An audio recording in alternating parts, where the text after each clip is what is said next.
بے نمازیوں کے لیے کتنا سخت ترین عذاب ہے۔ اللہ تبارک و تعالیٰ کے پیارے رسول صلی اللہ تعالی وسلم فرماتے ہیں کہ جب وہ قبر میں رکھا جائے گا نا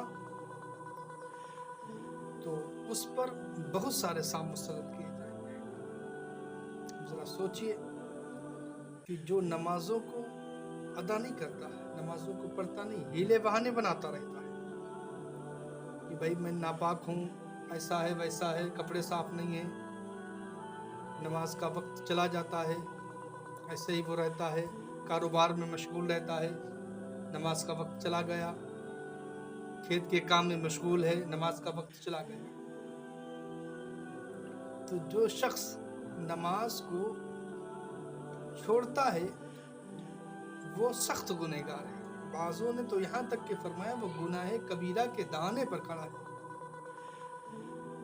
اور صحابہ کرام رضوان اللہ تعالی علیہم اجمعین فرماتے ہیں کہ حضور صلی اللہ علیہ وسلم کے زمانے میں جو شخص نماز پڑھتا تھا ہم اس کو مومن جانتے تھے، اسی وجہ سے پہچانتے تھے کہ جو شخص نماز پڑھتا ہے وہ مومن ہے، جو نماز نہیں پڑھتا وہ مومن نہیں۔ ذرا سوچئے کہ جو شخص نماز پڑھتا ہو وہ مومن ہے اور جو نماز پڑھتا نہیں ہے وہ مومن نہیں، جبکہ حضور صلی اللہ تعالی وسلم رحمت عالم صلی اللہ تعالی علیہ وسلم ارشاد فرماتے ہیں کہ جو نماز کے وقت میں نماز پڑھتا ہے وہ مومن ہے اور جو نماز کے وقت میں نماز نہیں پڑھتا وہ غیر مومن ہے، کیونکہ مومنوں کا کام ہے نماز کے وقت میں نماز ادا کرنا اور غیر مومن کا کام یہ ہے کہ نماز کے وقت میں بیٹھے رہنا۔ تو مومن بنے، غیر مومن نہ بنے، سچی اور پکی نماز پڑھیں۔ انشاءاللہ تعالی نمازیں پڑھیں گے تو قبر والی زندگی آسان ہو جائے گی، ورنہ یاد رکھیے کہ جو شخص ایک وقت کی نماز کو جان بوجھ کر کے ترک کرتا ہے نا تو اس شخص کے اوپر 99 سانپ مسلط کر دیے جاتے ہیں۔ اللہ اکبر! وہ 99 سانپ اتنے خطرناک سانپ ہیں جو بیان سے قاصر، اتنے خطرناک سانپ ہیں کہ جن کا زہر کی تو بات درکنار ہے، اگر وہ دنیا میں پھونک دینا، پھونک مار دے صرف تو پھونک کی وجہ سے دنیا ہلاک ہو جائے۔ اگر وہ اپنی دم کو کسی بڑے پہاڑ کے اوپر مار دیں تو پہاڑ ریزہ ریزہ ہو جائے۔ اتنے خطرناک سانپ، اس میں سے ایک سانپ کی طاقت کا یہی عالم ہے۔ ایسے 99 سانپ ہوں گے جو صبح سے شام تک ڈستے رہیں گے، شام سے صبح تک ڈستے رہیں گے۔ جس نے نماز فجر ادا نہیں کی ہوگی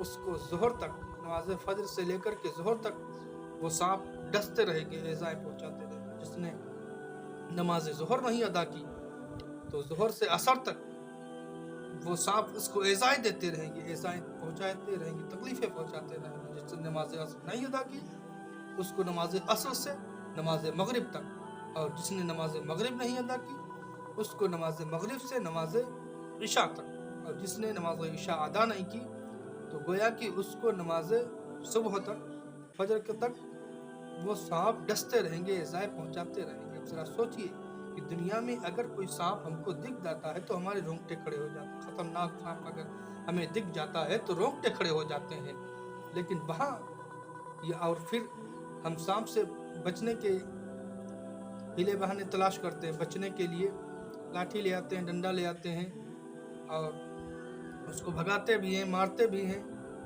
حتیٰ کہ ہر طریقے سے اس سے بچ جاتے ہیں۔ لیکن قبر میں کس سے بچو گے؟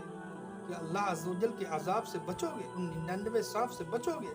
ہرگز نہیں بچ سکتے ہو۔ بچنے کا ایک واحد ذریعہ یہی ہے کہ اب تک جتنی نمازیں قضا کی ہیں ان کو سیدھے ادا کرتے رہو، اور جو وقتیہ نمازیں ان کو ان کے وقت میں پڑھو، اور قضاء عمری بھی پڑھتے رہو۔ انشاءاللہ تعالی اگر یہ کرو گے نا تو اللہ تبارک و تعالی تمہارے گناہوں کو معاف فرما دے گا، کیونکہ ایک وقت کی نماز کو جس نے چھوڑا اس نے بہت بڑا گناہ کیا۔ اور حدیث مقدسہ میں آتا ہے کہ جس نے نماز کو ترک کیا اس نے مال اور اولاد کو برباد کر دیا۔ اللہ، تو نمازوں کو خدا را نہ چھوڑیں، بلکہ آج سے عہد کریں کہ ہم انشاءاللہ تعالی اللہ عز و جل کی بارگاہ مقدسہ میں سچے دل سے توبہ کریں گے اور اپنی نمازوں کو ادا کرتے رہیں گے، اور اللہ تبارک و تعالیٰ کی بارگاہ مقدسہ میں سجدہ ریز ہوتے رہیں گے انشاءاللہ تعالی۔